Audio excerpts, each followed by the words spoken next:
He is 1-8 in Pro League, 1-2 this season. He has lost to Dream and Life, so you know, not too much of a surprise there, and very good players for that matchup. And 0-3 versus Terran.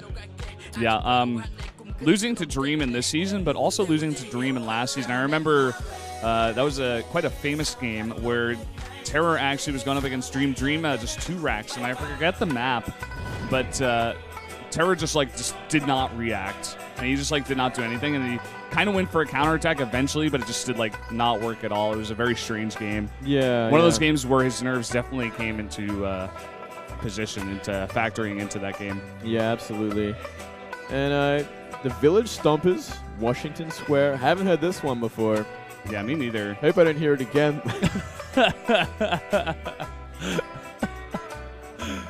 Okay, Moonglade, giving your honest opinion about the song, but about the player, I mean, he did come out 8 times last season. He's 2-6, and hoping to see more of him. Maybe we'll see him a bit later on the other rounds. But guys, regardless, we are going to jump straight into game number 4 here. It's going to be TerrOr versus SalvatioN.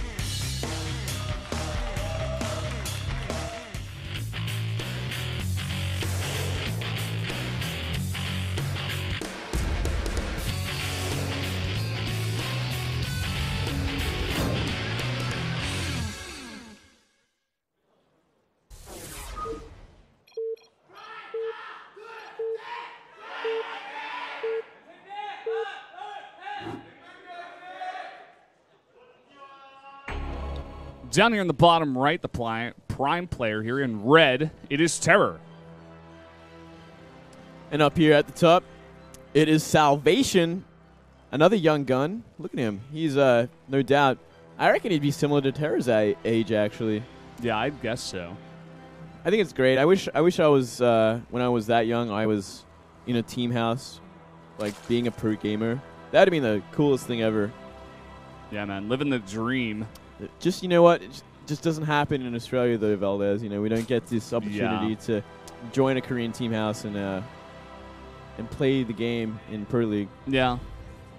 It's kind of sad. Maybe one day, 10, 15 years down the line, you can just forego high school and you can go to esports high school and learn all about the different games. You can take history class. When Valdez and Moonglade were casting Pro League back in the day. That'll be the day. That would just be awesome, man. That's when you know. Is so cool. That's when you know humanity's made it. When that happens, man. Exactly. That's the only thing that matters. We're all just playing virtual reality, Starcraft 4. We're all forgetting about our real lives and just playing games. And it's going to be like Ender's Game, where we're basically just controlling the entire fight with our minds and our hands and stuff. We destroy another race without even knowing it until they tell us afterwards, and we're like, no. Yeah, man. Hopefully that doesn't happen.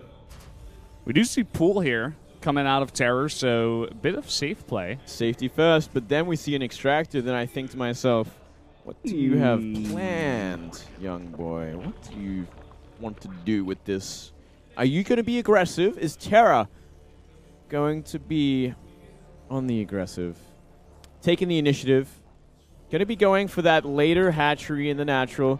Yeah, definitely a safety first kind of build and a very early link speed going to come out of this as well. We are seeing, no doubt, a Reaper opening from SalvatioN. A great map for it. Fantastic positions for it as well. He's going to go straight down, jump over the little cliff, and he'll be straight in there to do some damage. But unfortunately for him, the Queen will be out in due time, and Lings will be waiting for him. Yep, all about that pool. You were talking about safety first. Going to have the units in tow. They're only making 2 Lings. Can't afford that because he's going to have that Queen, like you were mentioning. Do see the CC coming down here now for SalvatioN. SalvatioN, unfortunately, getting the wrong scout here. Coming up to the top left. Sees no TerrOr. And he might just send that home now that the Reaper's out. Reactor follow-up to this here for SalvatioN. So he's going to have lack units for now. But he is going to have a burst a little bit later on. A lot of Marines coming out. 100% increase, Valdez. Double it up. He's going to have that Marine production, and he's going to be going to that delayed factory. A build we have seen time and time again at this point. I remember when I think it was Flash was the guy kind of doing it at first. hold that thought. We are actually seeing some Lings go for that command center SCV. And a huge delay. TerrOr is playing pretty good. Nicely done with the 2 Lings. I'm not jumping the gun here, but I think we might see a changed lad. Yeah, man, I think TerrOr's got this easy. Nah, just kidding. We do have the SCV coming down to build once again, and with the Reaper back here as well as some Marines, he is going to easily be able to push this back. So, yeah. I mean, we haven't actually seen this the speed kicking just yet, and we haven't seen many Lings being made either, so it was a very quick Zergling speed, but not much to come of it. It's actually a 534 Zergling speed. That's damn fast. And it'd be great if he had Lings out to try and catch that Reaper, but that Reaper is very, very safe. Already standing at the top of a cliff, so he knows if any Lings come, he can make the run for it. Couple more barracks coming down here for SalvatioN. We even see a spine crawler coming out of TerrOr. I believe we saw some of this like ultra safe play a little bit earlier on in the season as well, where I got the sense of just he wants to like get rid of his nerves by playing super safe and just like playing a longer game, get more experience in the booth that way. Yeah, it kind of seems that way, doesn't it? He is going for a very quick lair, but not adding any extra gases just yet, which... There we go. Yeah. Just a little bit late there. Definitely going to want those gases. Yeah, if you plan to go mutas anytime soon, you need them ASAP. And he had more than enough drones to do so. Yeah, I was going to say, I didn't see the lair just yet, so I was like, interesting spine crawler. But we have seen this before where they do go just kind of 2-base sit back. It's kind of become the norm these days, actually. Yeah. Sulky was the one that really started to make this popular, going for this 2-base style. Good against any sort of 2-base aggression, but unfortunately for him, we do see SalvatioN going for a little bit of a greedier one. The faster 3rd CC. And... yeah, I mean, he's not going to get much done with it. Getting that Baneling Nest up in a good time as well. Hasn't got that 4th gas yet. Puts it down now. And he will have just enough for that Spire in a second. Even making a Spore in the main base, he is 100% safety first. Maybe this is what the coaches have told him, like, you know what? You seem to be falling apart early on. Let's just focus on the early game. You survive there. You get to the mid game where you're more comfortable. The nerves are maybe shaken off just a little bit. Let's see how you do from there. And I kind of like this approach to it because he has been having a lot of hiccups in the very early game. We do now see Burrow as well as only a couple of Banelings coming in here. May want to go for a Burrow kind of Baneling mine, possibly a little bit later on here.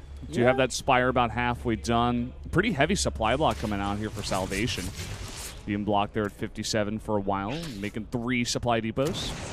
Ooh, loses that Reaper. That 1 Ling. Yeah. His Reaper did get some nice scouting done a little bit earlier on. Scouted that the fact that no 3rd base was coming out for a very long time. So he knows what's going on in the base of TerrOr pretty much without even going into the main base. And this is the problem, Valdez, with going for pretty late gases that we saw TerrOr did. He's going to have enough for maybe 5 mutas in a second. So not the biggest threat, not the biggest flock. It's still going to be able to apply some pressure. For the moment, there is a lot of bio out already and 2 medivacs. And they're going to be loaded up, so they're going to be going for a drop. Or at least clear out this Overlord. Yeah. That Overlord doing 2 things, delaying the landing of that 3rd orbital, as well as scouting those 2 drops that were coming out. So, very nicely done here. Looks like SalvatioN now moving to possibly punish that 3rd base. What does he got at home? Does he have any missile turrets? Does he have some units back at home to defend against these? He's got a missile turret in each mineral line, and he has got still a lot of Marines that are actually making their way out. We actually see some burrowed Baneling mines. Not going to go from there. Just a little bit of a delayed explosion, unfortunately for him. And here's the real threat. A lot of bio going to this 3rd base, Valdez. We don't see many Banelings, if any. They're morphing now. That's not going to be enough time.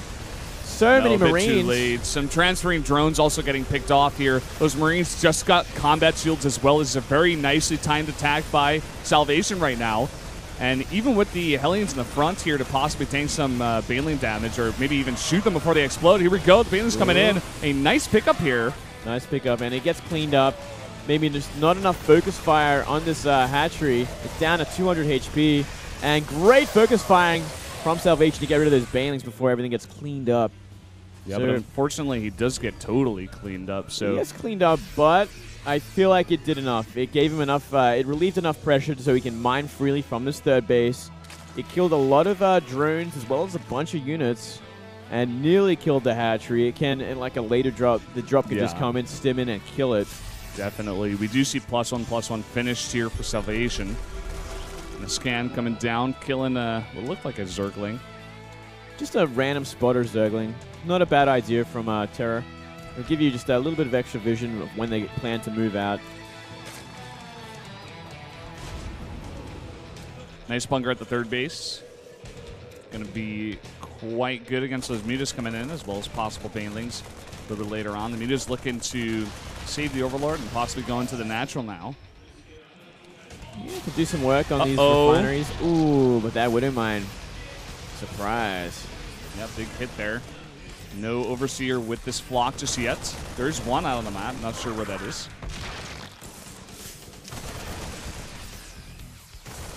Some lanes trying to support these mutas, actually, but getting a bit far ahead of themselves. Going to back off now. Yeah, this is a hard map to kind of fight into. Pretty awkward positioning for the Zerg to really go for counterattacks. We are seeing a big supply wall for Salvation on the left side of his third base, which is going to make things even harder. And free now, muta. Yeah, free muta. Fantastic. A lot of decent creep spread from TerrOr. So it's going to take some time to kind of clean this up. Which is going to give him some breathing room. Yeah, very thick creep as well. Those queens have been getting to work. One thing our observer did point out to us, no further upgrades past the +1/+1 for the Lings for TerrOr here. This is kind of an interesting thing. Usually you'd want to see Zerg go to at least 2-2 before they kind of hold off on the upgrades. And TerrOr, is looking for something. He could be able to do pretty well against this bio. There's not many Marauders, no Hellbats. There's a few Widow Mines, but they can't get detonated pretty easily. And I'm kind of surprised we haven't seen more of an attempt on this third base, Valdez, because it is still very low in the red. Maybe now. Oh, mutas. We did see one go down. Well, I saw one go down. You guys missed it. Yeah, we saw nothing move. You guys missed it. Here come the mutas towards the third base, but there's ample defense there. And the drop here in the main. Some lanes are coming back now. And he will be able to lift off. I want to see him just go for the third base. I feel like that is like such an advantage. It's such an advantage if he gets the kill. It looks like that's where he might be headed. Just drop off one Unlucky Marine at the natural. And the mutas now looking to pick it off. Boost is coming though. Going to buy as much time as he can. Yeah, this other drop coming towards the left side. Just trying to get some damage done possibly at the fourth or the third while those mutas are very out of position. Yeah, it looks like it is going to be the fourth base. He has scouted it. And while this is happening, he's going to be pushing on the creep once again. Always good to do this when you start dropping. Oh my god! My god. 17 kills on that Widow Mine. That was disgusting. 17 kills. I can check that. That was 17. That was almost 17 banelings. Oh man, that is a huge hit. And more banelings going to get baited by a Marauder. And oh my god. Muta's a very hardcore hurt. And now coming in for a follow-up attack here. Let's see how the Widow Mine hits are this time. Yeah. Not much going off here, actually. And he is going to push Salvation back off that creep. Yeah, he's going to push it back. Still, there's going to be more bio coming in from the main base, from the production. Same time, fourth base is being dropped again. He is getting focused down. We do see TerrOr scrambling back to try and defend it, and he should be able to defend it in time. There he goes. Going to clean up everything. But again, another hatchery that's pretty low. Now the +3 to attack coming in here for Salvation. No armor just yet. He is at +2/2 right now. Coming in for a double drop in the main, but rather TerrOr is in position to ward this one off. But it does buy some more time for Salvation to clear up the creep.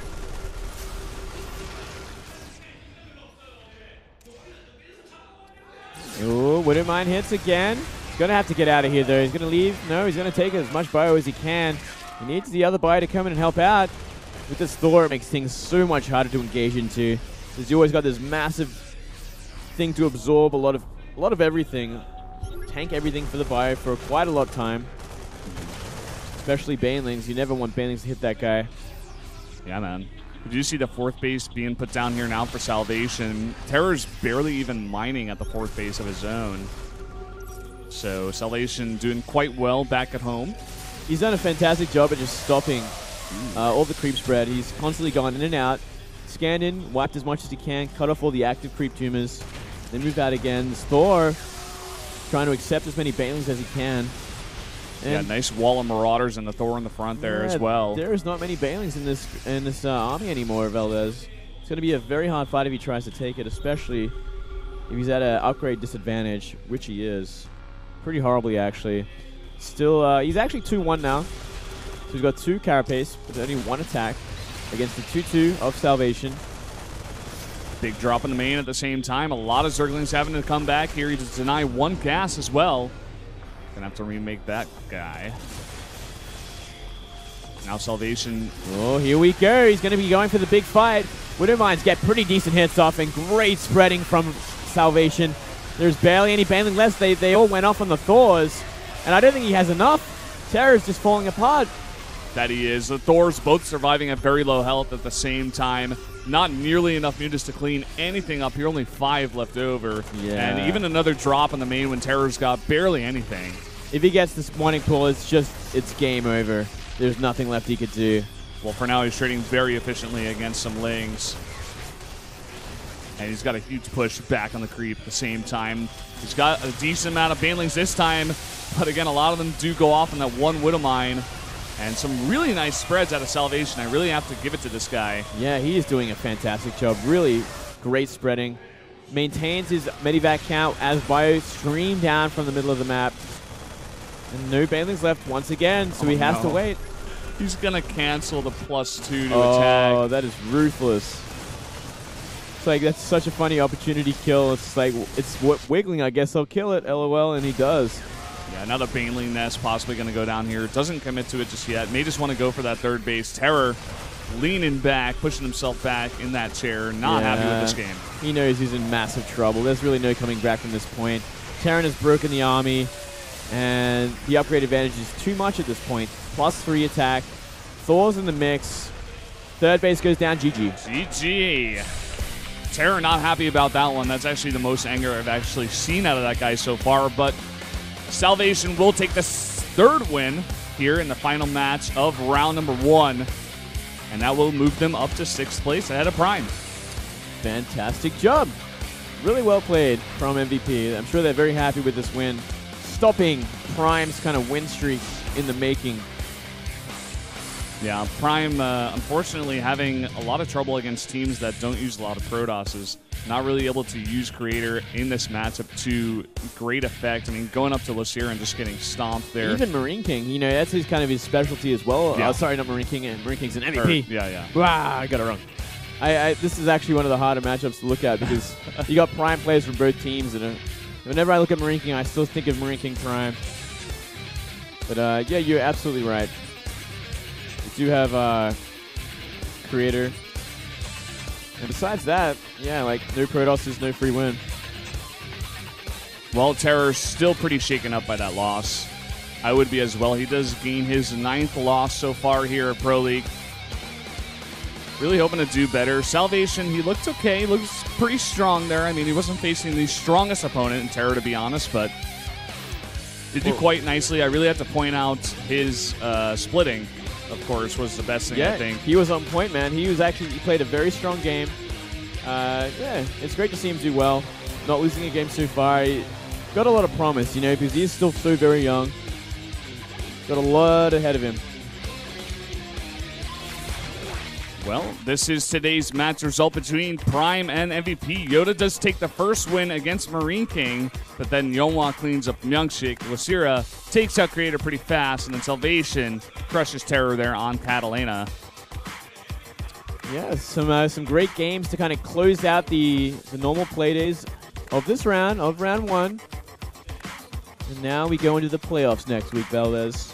Yeah, man. The good stuff happens. Really excited for that. We're going to have the top 4 teams, of course. We're going to get them on screen in just a bit. Unfortunately, today was not Monday, so we got to see no ace matches. Damn it. I really wanted to see an ace match between Prime and MVP for that 5th position, man. No, but it would have been a lot of fun too. Maybe next time. There's always next round, Moonblade. Yeah, we got 4 of them, so we got a lot of StarCraft ahead of us. Of course we do.